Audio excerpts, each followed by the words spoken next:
Never use someone to forget someone. Kawawa naman yung someone na yan. Nangyayari ito pag broken-hearted yung isang tao. Or he or she is emotionally lost. Nakikisukob ka ngayon sa payong ng isang taong akala mo ay magliligtas sa'yo. Matatakpan niya yung butas nung nang iwan sa'yo. Pero kung puntong healing at moving on ang pag-usapan, ay malabo pong mangyari yun. Hindi lang ikaw yung malilito, pati yung taong ginamit mo. Kung meron mang magandang effect ito, pansamantala lamang. Temporary lamang.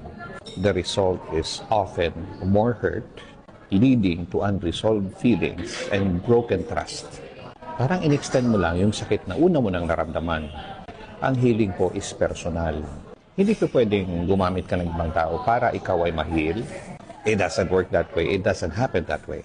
Hindi ka makakalabas sa cycle of pain na yan. Pag inayos natin yung ating mga sariling peklat, scars, dapat head-on ka sa mga sakit na yan. Hindi pwedeng iasa mo sa isang tao at punuan niya yung blanco na iniwan ng isa. Never rely on someone else to fill up the void that was left by someone else.